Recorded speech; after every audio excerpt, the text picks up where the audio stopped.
أعوذ بالله من الشيطان الرجيم. بسم الله الرحمن الرحيم. وما خلقت الجن والإنس إلا ليعبدون ما أريد منهم من رزق وما أريد أن يطعمون إن الله هو الرزاق ذو القوة المتين. پیش خدمت ہے شرح کتاب التوحید لفضیلۃ الشیخ عبداللہ ناصر رحمانی حافظہ اللہ. وقوله وَإِذَا قِيلَ لَهُمْ لَا تُفْسِدُوا فِي الْأَرْضِ قَالُوا إِنَّمَا نَحْنُ مُصْلِحُونَ. وقوله وَلَا تُفْسِدُوا فِي الْأَرْضِ بَعْدَ إِصْلَاحِهَا. وقوله أَفَحُكْمَ الْجَاهِلِيَّةِ يَبْغُونَ. وقوله تعالى وإذا قيل لهم لا تفسدوا في الأرض قالوا إنما نحن مصلحون. یہ اشارہ منافقین کی طرف ہے جب ان سے کہا جاتا کہ زمین میں فساد بپا نہ کرو تو اس کا جواب وہ کیا دیتے کہ ہم تو اصلاح قائم کر رہے ہیں، ہم تو سنوارنے کی بات کر رہے ہیں. کیا تعلق ہے اس کا اس بات سے؟ زمین کا فساد اس کی کیا بنیادیں ہیں؟ زمین کا بگاڑ اور زمین کا فساد اشراک باللہ میں، شرک میں. جس زمین پر شرک ہوگا وہ اس زمین کا فساد قرار پائے گا.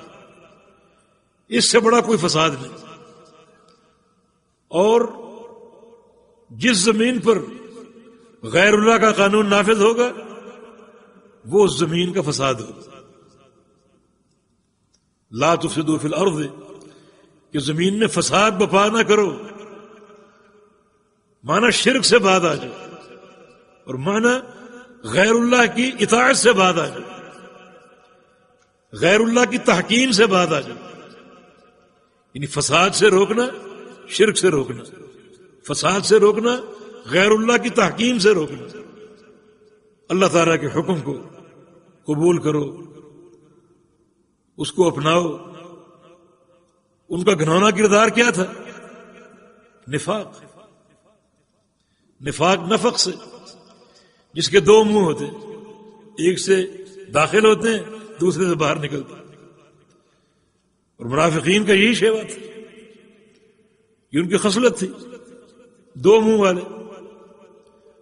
وَإِذَا لَقُوا الَّذِينَ آمَنُوا قَالُوا آمَنَّا وَإِذَا خَلَوْا إِلَىٰ شَيَاطِينِهِمْ قَالُوا إِنَّا مَعَكُمْ. اہل ایمان سے ملتے تو کہتے ہم مومن ہیں، تمہارے ساتھ ہیں. اپنے شیاطین سے ملتے تو کہتے ہم تمہارے ساتھ ہیں. ان کے ساتھ تو مذاق چل رہا ہے ہمارا. نفاق ایک سب سے خطرناک حقیقت، سب سے خطرناک حقیقت. چنانچہ انہوں نے زمین پر فساد بپا کیا ان چند صورتوں کے ساتھ. اللہ تعالیٰ نے روکا اس سے اور پوری طرح اپنی عبادت اور اپنی اطاعت کے دائرے میں آنے کا حکم دیا، جو کہ امن ہے، سلامتی ہے. اس کا جواب کیا انہوں نے دیا؟ قالوا انما نحن مصلحون کہ ہم تو صرف اصلاح چاہتے ہیں. اصلاح کیسے ہو سکتی؟ غیر اللہ کا قانون کیسے اصلاح کا ذریعہ بن سکتی؟ غیر اللہ کی عبادت کیسے اصلاح کا ذریعہ بن سکتی؟ اور نفاق کی یہ صورتیں کیسے اصلاح کا ذریعہ بن سکتی؟ یہ محض فساد ہی فساد. اس لیے قرآن کہتا ہے کہ ان المنافقین لفی الدرک الاسفل من النار کہ جہنم میں سب سے نیچے منافقین ہیں. جن لوگوں کے کردار میں، عقیدے میں نفاق ہے وہ جہنم میں سب سے نیچے ہوں. یہ لوگ انتہائی خطرناک ہوتے ہیں. تو باہر کیف اللہ تعالیٰ نے اشارہ دے دیا کہ زمین کی اصلاح اور زمین کا امن و سلامتی ایک تو توحید میں ہے اور دوسرا اللہ رب العزت کا قانون اور اس کا حکم قائم کرنے میں. وَلَا تُفْسِدُوا فِي الْأَرْضِ بَعْدَ إِصْلَاحِهَا زمین میں فساد مت بچاؤ، مت بپا کرو، اصلاح کے بعد جہاں اللہ رب العزت کا قانون رائج ہو، اللہ تعالیٰ کی عبادت جہاں پر قائم ہو، وہاں تم کوشش کرو اپنے فساد کو داخل کرنے کی، اپنے بگاڑ کو داخل کرنے کی، شرک کے ذریعے یا وضعی قوانین کے ذریعے یا اپنے بنائے ہوئے اصولوں اور قانون کے ذریعے۔ تو یہ بگاڑ جو ہے یہ فتنہ ہے، ایسا فتنہ بپا نہ کرو اور خالص اللہ رب العزت کے نظام کے ساتھ جڑ جاؤ، منسلک ہو جاؤ، یہ تمہارے لیے باعث برکت ہوگا دنیا میں بھی اور کل قیامت کے دن بھی۔ افحکم الجاہلیت یبغون، یہ کیا چاہتے ہیں؟ جاہلیت کا حکم کیا چاہتے ہیں؟ یہ جاہلیت کا قانون۔ جاہلی قانون کیا ہے؟ ہر وہ قانون جو کتاب و سنت سے ٹکرا رہا ہو، خواہ وہ زمانہ جاہلیت کا ہو، زمانہ جاہلیت نبی علیہ السلام کی بعثت سے قبل کا زمانہ، چاہے وہ آج کی جاہلیت کا ہو۔ جاہلیت تو ہر دور میں ہوتی۔ امیر عمر کا قول ہے کہ وہ شخص سچا اور حقیقی داعی نہیں بن سکتا جو اپنے وقت کی جاہلیت کو جانتا نہ ہو، وقت کی جاہلیت کو جو پہچانتا نہ ہو، اس پر ضرب کاری لگانے کے لیے، اس کی تردید اور تفنید کے لیے، تو وہ حقیقی داعی نہیں بن سکتا۔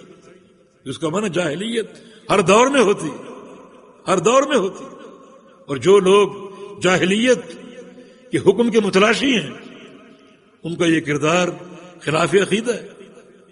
اور اگر وہ جاہلیت کے قانون کو اللہ کے قانون جیسا قرار دیتے ہیں، اس کی منزلت پر اس کو فائز کرتے ہیں، تو پھر یہ کفر ہوگا، دین اسلام سے خروج ہوگا۔ یہ مسئلہ انتہائی محتم بشان ہے۔ اللہ تعالیٰ کے قانون سے فیصلہ ہونا چاہیے عدالتوں میں۔ حاکم وقت کا قاضی یا کوئی متخاصمین ہو، دو جھگڑنے والے، ان میں اختلاف ہو کسی بھی مسئلے، عقیدے کا ہو، عمل کا ہو، احکام ہو، معاملات ہو، خرید و فروخت ہو، کوئی مسئلہ ہو، ان کے مابین فیصلہ کیا ہوگا؟ کس چیز کے ساتھ ہوگا؟ اللہ کے قانون کے ساتھ۔ ان متخاصمین کا خالق کون ہے؟ اللہ تعالی۔ ان متخاصمین کا، دو جھگڑنے والوں کا خالق کون ہے؟ اللہ تعالی۔ تو ان پر قانون کس کا قائم کرو گے؟ جو ان کا خالق ہے۔ الا لہ الخلق والامر، یہ دنیا اس کی خلق ہے تو اسی کا امر نافذ ہوگا نا۔ خالق وہ ہے اور مالک وہ ہے، امر کسی اور کا ہو۔ اس لیے قرآن کا جو اختتام ہوتا ہے وہ اس اہم ترین صفت کے ساتھ ہوتا ہے، قل اعوذ برب الناس مالک الناس الہ الناس۔ یہ مالک الناس ہونے کا تقاضا یہ ہے کہ لوگوں پر اللہ کا قانون نافذ ہو۔ یہ نہیں کہ حکومت میری ہے اور قانون باہر سے آ رہا۔ اللہ تعالیٰ اس کائنات کا حاکم ہے، مالک اور خالق اور مدبر ہے، اسی کا قانون نافذ ہو۔ متخاصمین اکثر حکم قائم کرنے کی ضرورت کہاں پیش آتی؟ جہاں دو خصومتیں کھڑی ہوں، دو افراد کے درمیان، دو قوموں کے درمیان، دو مذاہب کے درمیان، دو فریقوں کے درمیان، تو لازم ہے کہ اللہ کے قانون سے فیصلہ۔ آج اس کی انتہائی ضرورت ہے۔ آج اللہ تعالیٰ کا حکم ہونا، حکم اللہ، اس کو ہم صحیح معنی میں جاننے اور پہچاننے سے قاصر۔ رواج کیا بن چکے؟ اختلاف اگر باپ بیٹے کے درمیان ہو تو چونکہ باپ بڑا ہے اس کی بات مان لی۔ اختلاف اگر شوہر بیوی کے مابین ہو تو چونکہ شوہر قوام ہے اس کی بات مان لی۔ اختلاف اگر قلت تعداد اور کثرت تعداد کے مابین ہو تو کثرت تعداد کی بات کو مان لو۔ اختلاف بڑے چھوٹے کے درمیان ہو، بڑے کی بات کو مان لو۔ یہ کوئی قاعدہ نہیں، یہ قاعدہ باطل، یہ قاعدہ باطل ہے۔ اور بعض اوقات یہ باتیں شرک کی حدود کو چھوتی ہیں۔ نہیں، اختلاف جس کے مرضی مابین، اس کو پیش کرو اللہ کے قانون پر، یعنی کتاب و سنت پر۔ اختلاف رائے میں دوسرا راستہ کوئی ہے ہی نہیں، کوئی دوسری صورت ہے ہی نہیں۔ اصحاب مذاہب ہیں، شافعی، مالکی، حنفی، حنبلی، اہل الرائے، اہل الحدیث، بے شمار اختلاف، ہر مسئلے میں اختلاف نظر آئے گا۔ اس کا حل کیا ہے؟ اس کا حل فردوہ الی اللہ والرسول، اس کو کتاب و سنت پر پیش کرنا۔ جو صورتیں ہم نے وضع کی ہیں وہ اللہ تعالیٰ کے تحکیم کے عقیدے کے خلاف ہے۔ حاکمیت اللہ کے لیے، بالخصوص امور اختلاف میں۔ وتعاونوا على البر والتقوى ولا تعاونوا على الإثم والعدوان واتقوا الله إن الله شديد العقاب۔